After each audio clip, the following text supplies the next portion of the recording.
नमस्कार। आप सभी का स्वागत है मेरे यूट्यूब चैनल अपने ज्योग्राफी पर। आज हम पृथ्वी की भूगर्भिक इतिहास की भाग 2 देख रहे हैं। इससे पहले वाले वीडियो में यदि आपने हमारे पहले वाले वीडियो नहीं देखे तो कृपया आप हमारे प्लेलिस्ट पर जाकर हमारे पिछले वाले वीडियो ज़रूर देखें। हमने अपने पिछले वीडियो में पृथ्वी की भूगर्भिक इतिहास को किस प्रकार 5 महाकल्पों में 4 युग में और 18 शक या कल्प में बांटा गया, इसकी चर्चा हमने किया था। इस वीडियो में हम सभी महाकल्पों तथा शकों की विशेषताओं की बात करेंगे कि किस किस महाकल्प किस किस शक में किन किन चीज़ों की उत्पत्ति हुई। तो चलिए हम अपने वीडियो को प्रारंभ करते हैं। सबसे पहले हम बात करेंगे आद्य महाकल्प का। पृथ्वी की जो भूगर्भिक इतिहास है उसको कुल 5 महाकल्पों में बांटा गया, जिसमें सबसे पहला है आपका आद्य महाकल्प। युग तो हमने अपने पिछले वीडियो में भी बता रखा था कि आद्य महाकल्प को कोई युग का नाम नहीं दिया गया है। इसे आर्कियन व प्री कैम्ब्रियन 2 शकों में बांटा गया है। आद्य महाकल्प को आर्कियन व प्री कैम्ब्रियन 2 शक में बांटा गया है। तो सबसे पहले हम बात करेंगे आर्कियन शक। आर्कियन शक इस काल के शैलों में जीवाश्मों का पूर्णतः अभाव पाया जाता है। वेरी इंपॉर्टेंट ये विशेषता है। इस काल के शैलों में जीवाश्मों का पूर्णतः अभाव पाया जाता है, क्योंकि इस समय पृथ्वी की उत्पत्ति जब हुई थी इस समय चट्टान बहुत गर्म थे। इस कारण इस काल के चट्टानों में जीवों का पूर्णतः अभाव पाया जाता है, जीवों के अवशेषों का पूर्णतः अभाव पाया जाता है। नेक्स्ट है आपका, इन चट्टानों में ग्रेनाइट एवं निस की प्रधानता है, जिसमें सोना एवं लोहा पाया जाता है। इस काल में कैनेडियन व फेनो-स्कैंडियन शिल्ड का निर्माण हुआ। इस काल में कनाडियन व फेनो-स्कैंडिया शिल्ड का भी निर्माण हुआ। इस युग के चट्टानों में घास तथा स्पंज मीन्स हड्डियों के अवशेष पाए जाते हैं, जिनमें यह जानकारी मिलती है कि पृथ्वी पर जीवन का प्रारंभ हो गया था। तो ये रहा आपका प्री कैम्ब्रियन आर्कियन शक। आर्कियन शक देखने के बाद हम बात करेंगे प्री कैम्ब्रियन शक। तो इस काल में ऋण विहीन जीवों का प्रादुर्भाव हो गया था। यद्यपि समुद्रों पर ऋण युक्त जीवों का भी प्रादुर्भाव हो गया था, परंतु ये जीव जो है अभी तक स्थल पर नहीं आए थे, परंतु स्थल भाग पर जीव नहीं थे। भारत में प्री कैम्ब्रियन काल में ही अरावली पर्वत व धारवाड़ क्रम की चट्टानों का निर्माण हुआ था। वेरी इंपॉर्टेंट, इसको कई बार कॉम्पिटिटिव एग्जाम में पूछा जा चुका है कि अरावली पर्वत का निर्माण किस काल में हुआ है। तो अरावली पर्वत का निर्माण प्री कैम्ब्रियन काल में हुआ है। ये अरावली पर्वत कहाँ है, किस राज्य में है, तो याद रखना है ये राजस्थान में है। तो ये रहा आपका आद्य महाकल्प। आद्य महाकल्प को 2 शकों में बांटा गया है। उसके बाद हम देखते हैं दूसरा आपका महाकल्प है पुराजीव महाकल्प, जिसको पैलियोजिक ईरा भी कहते हैं। इसे प्राथमिक युग भी कहा जाता है। ये इम्पोर्टेंट है। जैसे हमने देखा कि आद्य महाकल्प को किसी युग का नाम नहीं दिया गया है, लेकिन पुराजीवी महाकल्प को, जिसको हम पैलियोजोइक महाकल्प भी कहते हैं, इसे प्राथमिक युग का नाम दिया गया है। इसे निम्नलिखित उपभागों में बांटा गया है।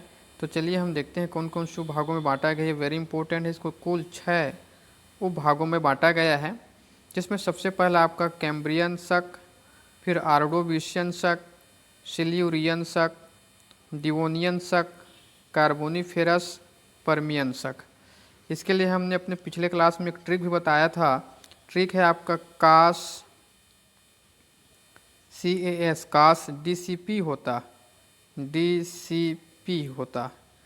तो C for Cambrian, A for Ordovician, S for Silurian, D for Devonian, C for Carboniferous, P for Permian. तो इस प्रकार आप इसको याद कर सकते हैं। चलिए अभी हम इन शकों का 1 बाय 1 विशेषता की बात करें। कैम्ब्रियन शक प्राचीनतम अवसादी शैलों का निर्माण कैम्ब्रियन काल में ही हुआ था। वेरी इंपॉर्टेंट है। आपसे पूछा जा सकता है कि अवसादी शैलों का निर्माण किस शक में हुआ था। तो कैम्ब्रियन शक में आपका अवसादी शैलों का निर्माण हुआ था। भारत में विंध्यन पर्वत क्रम का निर्माण इसी काल में हुआ था। वेरी इंपॉर्टेंट है ये। भारत में विंध्यन पर्वत क्रम का निर्माण कैम्ब्रियन शक में ही हुआ था। पृथ्वी पर इस काल में सर्वप्रथम वनस्पति एवं जीवों की उत्पत्ति हो गई थी। पृथ्वी पर इस काल में सर्वप्रथम वनस्पति एवं जीवों की उत्पत्ति हो गई। ये जीव बिना रीढ़ की हड्डी वाले थे। इसी समय समुद्रों में जीवन की उत्पत्ति हुई थी। ये वेरी इंपॉर्टेंट है, आप सभी इसको याद रखिएगा। चलिए, कैम्ब्रियन शक देखने के बाद अब हम बात करते हैं ऑर्डोविशियन शक। ये ऑर्डोविशियन है ये। इस काल में समुद्र के विस्तार से उत्तरी अमेरिका का आधा भाग डूब गया। इस समय समुद्रों में विस्तार देखने को मिला था, जिसकी वजह से उत्तरी अमेरिका का आधा भाग जो है जल भागों से डूब गया था। इस काल में वनस्पति का विस्तार हुआ तथा समुद्र में रेंगने वाले जीवों की उत्पत्ति हुई। जबकि स्थल भाग अभी भी जीव विहीन था। अभी तक केवल जीवों की उत्पत्ति समुद्रों में ही हुआ था। अभी तक जीवों का जो पदार्पण है वो स्थल भाग तक नहीं हुआ था। तो ये था आपका ऑर्डोविशियन शक। फिर हम अगला बात करते हैं सिल्यूरियन शक। इस काल में जीवों का समुद्र से स्थल पर पदार्पण हुआ था। ये देखिए, इस समय सिल्यूरियन शक में जीवों का समुद्री भाग से स्थलीय भाग पर पदार्पण हुआ। ऋण वाले जीवों का विस्तार हुआ। इस कारण इसे ऋण वाले जीवों का काल भी कहा जाता है। इस समय ऋण वाले जीवों का विस्तार सबसे ज़्यादा हुआ, इस कारण इस काल को ऋण वाले जीवों का काल कहा जाता है। इस युग की प्रमुख विशिष्टता पर्वत निर्माण प्रक्रिया का कैलिडोनियन हलचल था। कैलिडोनियन हलचल जिसके परिणाम स्वरूप अपलेशियन पर्वत, स्कॉटलैंड एवं स्कैंडिनेविया पर्वतों का निर्माण हुआ। ये तीनों जो है आपका कैलिडोनियन हलचल के परिणाम स्वरूप हुआ था। नेक्स्ट है आपका डिवोनियन शक। इस काल में पृथ्वी की जलवायु समुद्री जीवों विशेषकर मछलियों के लिए सर्वाधिक अनुकूल थी। इसी समय शार्क मछली का प्रादुर्भाव हुआ था। ये वेरी इंपॉर्टेंट है, आपसे पूछा जा सकता है कि शार्क मछली का प्रादुर्भाव कब हुआ था, तो आप सभी याद रखना है। अतः इसे मत्स्य युग के नाम से भी जाना जाता है। इस समय उभयचर जीवों, उभयचर मीन्स जो जल में भी रह सकता था, स्थल में भी रह सकता था, उसे उभयचर कहते हैं। इस समय उभयचर जीवों का तथा फर्ण वनस्पति का भी उत्पत्ति हुआ। फर्ण वनस्पति कहने का मतलब ऐसा वनस्पति जिसमें बीज ना पाया जाता, उसे फर्ण वनस्पति कहते हैं। तो इनकी भी उत्पत्ति आपका इसी शक में हुआ। नेक्स्ट है आपका कार्बोनिफेरस शक। ये वेरी इंपॉर्टेंट शक है, इसे बार बार पूछा जाता है। इस काल में पृथ्वी की अधिकतर चट्टानों में वनस्पति के जमाव के कारण सर्वप्रथम कोयले का निक्षेप हुआ। इसी कारण आपसे पेपर में पूछा जाता है कि कोयले का निर्माण किस शक में हुआ, तो याद रखना है कोयले का निर्माण कार्बोनिफेरस शक में हुआ। यह जमाव से यह निष्कर्ष भी निकल गया कि उस समय तापमान तथा वर्षा की मात्रा वर्तमान की अपेक्षा अधिक थी, जिसके कारण दलदली क्षेत्रों में वनस्पति चट्टानों के नीचे दब गई। परत चट्टानों के नीचे वनस्पति के दब जाने से ही कोयले का निर्माण हुआ। इसलिए इसको बार बार पेपर में पूछा जाता है कि कोयले का निर्माण किस शक में हुआ। हम सभी जानते हैं और कोयले का निर्माण किस प्रकार हुआ, तो कोयले का निर्माण जो है चट्टानों के अंदर दबने से और लंबे समय से दबे रहने के कारण उसके स्वरूप में परिवर्तन आने से ही कोयले का निर्माण हुआ है। तो इसे बार बार यहाँ से प्रश्न पूछा जाता है पेपर में कि कोयले का निर्माण किस शक में हुआ, तो सभी याद रखेंगे कार्बोनिफेरस युग में कोयले की निर्माण हुआ था। इस काल में 100 फीट ऊंचे पेड़ भी उत्पन्न हुए, इसलिए इसे बड़े वृक्षों जिसको ग्लोसोप्टेरिस वनस्पति के नाम से जाना जाता है, कई बार पूछा भी जाता है ग्लोसोप्टेरिस वनस्पति का निर्माण कब हुआ, इसकी उत्पत्ति कब हुई, तो याद रखना इसकी उत्पत्ति आपके कार्बोनिफेरस युग में ही हुई। चलिए, ये देखने के बाद आगे हम देखते हैं पर्मियन शक। इस काल में पर्वतीय हलचल हर्सियन के फलस्वरूप बने भ्रंश के कारण ब्लैक फॉरेस्ट, वेरी इंपॉर्टेंट है, ब्लैक फॉरेस्ट व वासजेस पर्वत का निर्माण हुआ। अब ये याद रखिएगा आप सभी कि ये दोनों जो है ब्लैक फॉरेस्ट और वासजेस, ये भ्रंशोत पर्वत का उदाहरण है। कहने का मतलब है कि इसके निर्माण जो है भ्रंश की क्रिया के परिणाम स्वरूप है। इसे बार बार पेपर में पूछा भी जाता है कि ब्लैक फॉरेस्ट और वासजेस पर्वत का निर्माण किस प्रक्रिया के परिणाम स्वरूप हुआ है, तो आप सभी रखेंगे ये भ्रंश फोल्ड के परिणाम स्वरूप हुआ है। तो ये रहा आपका पुराजीवी महाकल्प। पुराजीवी महाकल्प देखने के पश्चात अब हम बात करेंगे मध्यजीवी महाकल्प। इसे मेसोजोइक कीड़ा भी कहा जाता है, इसे द्वितीयक युग कहा जाता है। इससे पहले हमने देखा कि पुराजीवी महाकल्प या पैलियोजिक महाकल्प को प्रथम युग कहा जाता है, और याद रखना है मध्यजीवी महाकल्प को द्वितीयक युग के नाम से जाना जाता है। इसे ट्रियासिक, जुरैसिक व क्रिटेशियस 3 शकों में बांटा गया है। तो चलिए सबसे पहले हम बात करेंगे ट्रियासिक शक का। इस काल में स्थल पर रेंगने वाले विशाल जीवों का प्रादुर्भाव हुआ, इसलिए इसे रेंगने वाले जीवों का काल कहा जाता है। गोंडवानालैंड भूखंड का विभाजन इसी काल में हुआ। वेरी इंपॉर्टेंट है, आपसे बार बार पूछा गया है कि गोंडवानालैंड भूखंड का विभाजन कब हुआ। ये गोंडवानालैंड क्या है, तो हम सभी जानते हैं कि हमारे प्राचीन समय में इस प्रकार हमारा पृथ्वी था, इस प्रकार हमारे पृथ्वी था। तो इसके जो जली वाले भाग थे, ये सभी जली वाला भाग है, इसको पैंथालासा कहा जाता था, पैंथालासा कहा जाता था। और ये आपके बीच में जो कठोर भूभाग है, इसको पेंजिया कहा जाता था, पेंजिया। तो ये जो पेंजिया कठोर भूभाग था, इनका 2 भागों में डिवाइडेशन हुआ। एक भाग आपका उत्तरी गोलार्ध की ओर खिसका और एक दूसरा भाग इसका दक्षिणी गोलार्ध की ओर खिसका, और दक्षिणी गोलार्ध की ओर जो खिसका उसी भूभाग को गोंडवानालैंड के नाम से जाना जाता था। उत्तर की ओर जो भूभाग खिसका उसे लारेंसिया या अंगारालैंड के नाम से जाना जाता था। तो याद रखेंगे आप सभी कि गोंडवानालैंड का विभाजन किस काल में पुनः हुआ, तो गोंडवानालैंड का विभाजन आपका ट्रियासिक शक में हुआ, और इसके टूटने के पश्चात ऑस्ट्रेलिया, दक्षिण भारत, याद रखना है दक्षिण भारत जिसको हम प्रायद्वीपीय भारत कहते हैं, यह गोंडवानालैंड का हिस्सा है। इसलिए इसको बार बार पेपर में पूछा जाता है कि प्रायद्वीपीय भारत या दक्षिण भारत किसके हिस्सा है, तो याद रखना है ये आपका गोंडवानालैंड का हिस्सा है। वर्तमान समय में देखने से भले ये उत्तरी गोलार्ध में नज़र आता है, लेकिन उत्पत्ति के समय ये दक्षिणी गोलार्ध में था, गोंडवानालैंड का हिस्सा था। इसलिए इसको बार बार पेपर में पूछा जाता है कि प्रायद्वीपीय भारत या गोंडवानालैंड प्रायद्वीपीय भारत किसका हिस्सा है, तो गोंडवानालैंड का हिस्सा है। इसके साथ ही अफ्रीका, दक्षिण अमेरिका, ये सभी जो खंड हैं ये आपके गोंडवानालैंड के टूटने से ही बना है। नेक्स्ट है आपका जुरैसिक शक। जुरैसिक शक बहुत इंपॉर्टेंट है, आप सभी जानते हैं ये क्यों फेमस है। तो इस काल में मगरमच्छ के समान मुख और मछली के समान धड़ वाले जीव डायनासोर, वेरी इंपॉर्टेंट है, कई बार पूछा जा चुका है पेपर में कि डायनासोर की उत्पत्ति किस काल में हुई है। इस पर एक मूवी भी बना है जुरैसिक पार्क करके, ये इसके काल से ही रिलेटेड है, शख्स रिलेटेड है, इसी नाम पर इसका नाम से एक मूवी बना है डायनासोर। डायनासोर की उत्पत्ति आपका जुरैसिक शक में हुआ है, जैसे रेप्टाइल्स का उद्भव हुआ। ये रेप्टाइल्स के कैटेगरी में आते हैं डायनासोर।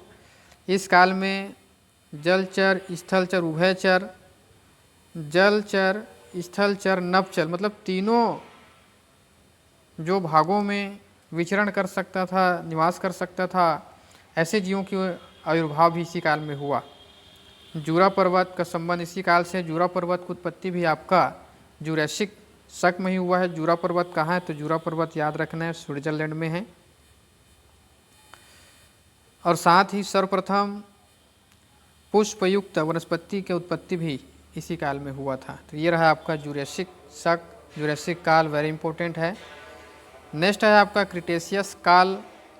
इस काल में एंजियोस्पर्मा, वेरी इंपॉर्टेंट है, इस काल में एंजियोस्पर्मा जिसको आवृत्ति बीजक, मतलब ऐसे पौधों का विकास हुआ जिसमें बीज पाया जाता था, का विकास आपका क्रिटेशियस शक में हुआ। इस काल में पर्वत निर्माण अत्यधिक सक्रिय रही, जिसके परिणाम स्वरूप आपके राकीज पर्वत, एंडीज पर्वत, यूरोप पर्वत, साथ ही साथ कई पर्वत श्रेणियों तथा पनामा के कटक की उत्पत्ति इसी काल में हुई। इस शक के अंत में भारत के दक्षिण पठारी भाग पर ज्वालामुखी क्रिया लावा द्वारा जमा हुआ। वेरी इंपॉर्टेंट है कि हमारे दक्षिण के जो प्रायद्वीपीय भारत उसका जमाव लावा उद्भेदन से, लावा के जमावों से हुआ है, और ये भी जो है इसी काल में आपके क्रिटेशियस शक में ही बना है। साथ ही साथ उत्तरी पश्चिमी Canada, Alaska, Mexico, great Britain के डोवर क्षेत्र में खरिया मिट्टी का जमाव, वेरी इंपॉर्टेंट है, खरिया मिट्टी का जमाव किस शक में हुआ, तो ये भी आपके क्रिटेशियस शक में ही देखने को मिलता है। ये इसकी महत्वपूर्ण विशेषता है। तो ये रहा आपका मध्यजीवी महाकल्प। अगला हम बात करेंगे, ये वीडियो थोड़ा लंबा बनेगा, कृपया आप इनको लास्ट तक देखेंगे, तभी ये सारी चीज़ें आपको समझ में आएंगे। चलिए आगे हम बात करते हैं नवजीवी, जिसको सीनोजोइक महाकल्प कहते हैं। वेरी इंपॉर्टेंट है, इसे बार बार पूछा जाता है क्योंकि इसी शक में हमारे हिमालय पर्वत का निर्माण हुआ था, इसलिए इस शक को बार बार पूछा जाता है। तो नवजीवी या सीनोजोइक महाकल्प, इस कल्प को तृतीय या टर्सरी युग के नाम से भी जाना जाता है। कई बार इसको तृतीय युग ना बोलकर टर्सरी युग के नाम से पूछ दिया जाता है। तो याद रखना, नवजीवी महाकल्प या सीनोजोइक महाकल्प को ही टर्सरी युग भी कहा जाता है। इसे पैलियोसीन, इओसीन, ओलिगोसीन, मायोसीन व प्लायोसीन करके 5 शकों में बांटा गया है। इस कल्प के विभिन्न कालों में अल्पाइन पर्वतीकरण हुए तथा विश्व के सभी नवीन मोड़दार पर्वतों का निर्माण आपका सभी का इसी में हुआ, जिसमें आपका आल्पस पर्वत, हिमालय पर्वत, राकीच पर्वत, इंडिज पर्वत आदि की उत्पत्ति आपके इसी महाकल्प में हुआ है। तो चलिए हम सभी महाकल्पों की विशेषताओं को 1 बाय 1 हम देखते हैं। तो सबसे पहले हम बात करेंगे पैलियोसीन शक। पैलियोसीन शक, इस कल्प में सर्वप्रथम स्तनपायी जीवों व पूछहीन बंदरों का आविर्भाव हुआ, और ये पूछहीन बंदर ही है जो हमारे मानव के पूर्वज कहलाते हैं, जिसकी उत्पत्ति आपके पैलियोसीन शक में हुआ है। नेक्स्ट है आपका इओसीन शक। पिछले युग में निर्मित पर्वत श्रेणियों का इस शक में ऊंचाई में पुनः वृद्धि हुई। वृहद हिमालय, ये वेरी इंपॉर्टेंट है आपका, वृहद हिमालय जिसे हम ग्रेट हिमालय या महान हिमालय के नाम से भी जानते हैं, का निर्माण इओसीन शक में ही प्रारंभ हुआ। इस समय हिंद महासागर तथा अटलांटिक महासागर का विकास हुआ। वर्तमान स्तनधारी जीवों के अनेक प्रकारों का इस स्थल पर भी प्रादुर्भाव इसी शक में हुआ, जैसे कि आपके हाथी हो गया। नेक्स्ट है आपका घोड़ा, गैंडा, सुअर, इन सभी का उत्पत्ति आपका इसी शक में हुआ। चलिए नेक्स्ट है आपका ओलिगो शक। आल्पस पर्वत का निर्माण इस शक में प्रारंभ हो गया तथा हिमालय पर्वत का निर्माण इसी शक में कंप्लीट हुआ। इस समय स्थल भाग पर वर्तमान जो बिल्ली हैं, कुत्ते तथा भालुओं के पूर्वजों का जन्म आपके ओलिगोसीन शक में ही हुआ। नेक्स्ट है आपका मियोसीन शक। इस काल में पोटवार क्षेत्र के अवसादों के वलन से लघु हिमालय एंड मध्य हिमालय का निर्माण हुआ। वेरी इंपॉर्टेंट है, आपसे पूछा जाता है कि लघु हिमालय और मध्य हिमालय का निर्माण, लघु हिमालय को ही मध्य हिमालय कहा जाता है, का निर्माण किस शक में हुआ? तो याद रखना, इसके निर्माण आपका मियोसीन शक में हुआ। आल्पस पर्वत विकास की ओर अग्रसर रहा। ज्ञातव्य है कि इस युग में शार्क मछली का सर्वाधिक विकास हुआ। साथ ही साथ पेंगुइन, ये आपके अंटार्कटिका महाद्वीप में पाए जाते हैं, बर्फीली क्षेत्रों में पाए जाते हैं। पेंगुइन का विभाव अंटार्कटिका महाद्वीप में इसी समय हुआ, मियोसीन शक में हुआ। चलिए नेक्स्ट है आपका प्लियोसीन शक। इस काल में वर्तमान महासागरों तथा महाद्वीपों का स्वरूप प्राप्त हुआ। ये वेरी इंपॉर्टेंट है प्लियोसीन। आज हम अपने विश्व के नक्शा को देखते हैं तो जिस प्रकार हमें आज हमारे महाद्वीप और महासागर जिस स्वरूप को आज प्राप्त किए हैं वो इसी शक में प्राप्त किए हैं। ब्लैक सागर, उत्तरी सागर, कैस्पियन सागर तथा अरब सागर की उत्पत्ति तथा जलपूर्ण द्रोणी टेथिस भूसन्नति में अवसादों के जमाव से उत्तरी विशाल मैदान का निर्माण इसी शक में हुआ। एक बात आप सभी याद रखेंगे, पेपर में बार बार पूछा जाता है कि भारत का सबसे नवीनतम प्राकृतिक प्रदेश कौन सा है, तो आपके आंसर उत्तर का विशाल मैदान, जिसे हम गंगा ब्रह्मपुत्र सतलज के मैदान के नाम से भी जाना जाता है, ये होते हैं। बहुत सारे कैंडिडेट शिवालिक को लगाकर ऑप्शन में आ जाते हैं, जो कि गलत है। वो हिमालय पर्वत के निर्माण क्रम में सबसे नवीन है, लेकिन आपको पूरा ऑल इंडिया का यदि पूछ दिया जाए कि ऑल इंडिया में प्राकृतिक प्रदेशों में सबसे नवीनतम प्राकृतिक प्रदेश कौन सा है, तो आपके आंसर उत्तर का विशाल मैदान या गंगा ब्रह्मपुत्र सतलज के मैदान होंगे। महान आकार वाली शार्क मछली का विनाश इसी समय हुआ। स्थल पर बड़े बड़े स्तनधारी जीवों में ह्रास हुआ, किंतु मानव की उत्पत्ति इसी शक में। ये वेरी इंपॉर्टेंट है कि मानव की उत्पत्ति किस शक में हुआ, आपसे पूछा जा सकता है। तो याद रखना है प्लायोसीन में हुआ था। चलिए ये हम देखने के बाद अंतिम महाकल्प हम देखेंगे, जिसको नूतन या नियोजोइक महाकल्प के नाम से जाना जाता है। इसे चतुर्थक युग भी कहा जाता है। इसे प्लास्टोसीन एवं होलोसीन दो उपभागों में, दो शकों में बांटा गया है। तो सबसे पहले हम बात करेंगे प्लेस्टोसीन शक का। इस युग की सबसे बड़ी विशेषता भूपटल पर हिम चादर की स्थिति थी। मतलब इस समय तापमान कमी होने के कारण पूरा हिम जम गया था। इसी कारण इस शक की सबसे बड़ी विशेषता इसको माना जाता है। हिमानीकरण के कारण सागर तल में गिरावट आई। हिमानी के पिघलने के बाद धरातल पर विविध दृश्यावलियों का विकास हुआ। उत्तरी अमेरिका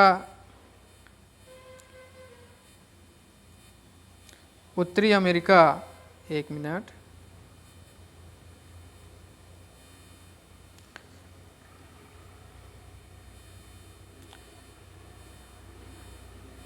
हाँ,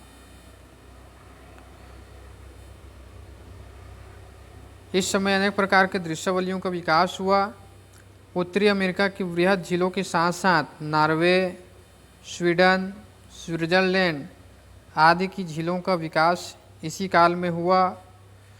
इस युग में तापमान का स्तर नीचे आ गया, जिसके कारण यूरोप में क्रमशः 4 हिमयुग देखे गए। इसको बार बार पूछा जाता है और क्रम से पूछा जाता है, तो याद रखेंगे आप सभी। 4 हिमयुग क्रमशः देखा गया, जो इस प्रकार है: गुंज, मिंडेल, रीश, वर्म। ये अक्सर नेट सेट के एग्जाम में बार बार पूछा जाता है, जिसको याद करने के लिए आप एक तरीका का भी प्रयोग कर सकते हैं। ये देखिए, अंग्रेजी के ये क्रम, बढ़ते क्रम यदि आप जमा देते हैं, गुंज, मिंडेल, मिश और वर्म में सबसे पहले आपको इंग्लिश के अल्फ़ाबेट में सबसे पहले जी आएंगे, इसलिए आप पहले जी को रख देंगे, फिर एम आते हैं, फिर एम को रख देंगे, फिर आर, फिर डब्ल्यू। इस प्रकार आप इसको एक हल्का से ट्रिक से आप इसको याद रख सकते हैं। चलिए आगे अपन देखते हैं। विभिन्न हिमयुगों के बीच में अंतरहिम काल, मतलब बीच बीच में अंतरहिम काल भी देखने को मिला। मतलब इस समय तापमान में पुनः वृद्धि देखने को मिला। मिंड व ऋष हिमयुगों के बीच का अंतरहिम काल सर्वाधिक लंबी अवधि का था। उत्तरी अमेरिका में इस समय नेब्रास्कन, कंसास, इलिनोइस या आयोवा व विस्कॉन्सिन हिमकाल देखे गए। ये हिमकाल आपको 2 महाद्वीपों में देखने को मिला था प्लास्टोसीन युग में। एक आपका यूरोप महाद्वीप में, दूसरा आपका अमेरिका महाद्वीप में। ये दोनों को ही पेपर में पूछा जाता है, नेट सेट के पेपर में और अन्य एग्जामों में, इसलिए इसको आप सभी कंप्लीटली याद रखेंगे। नेक्स्ट है और सबसे लास्ट है आपका होलोसीन शक। इस काल में तापमान वृद्धि के कारण प्लास्टोसीन काल की जो हिम युग थी, जो हिम के रूप में जम गए थे, उसकी समाप्ति हो गई तथा पृथ्वी को वर्तमान अवस्था प्राप्त हुई, जो भी जारी है। इस समय सागरीय जीवों ने अपने वर्तमान स्वरूप को प्राप्त किया। इस काल में स्थल पर मनुष्य ने कृषि कार्य तथा पशुपालन कार्य करना प्रारंभ कर दिया। तो ये रहा आपका पृथ्वी की भूगर्भिक इतिहास की विशेषता। इसको आप सभी अच्छे से याद रखिएगा, यहाँ से अक्सर प्रश्न पूछा जाता है। तो हमारा ये वीडियो आपको कैसे लगा, ज़रूर कमेंट बॉक्स में कमेंट करके बताएंगे। यदि हमारा ये वीडियो आपको अच्छा लगा तो कृपया हमारे वीडियो को लाइक करें, सब्सक्राइब करें और अपने मित्रों को शेयर करें। धन्यवाद।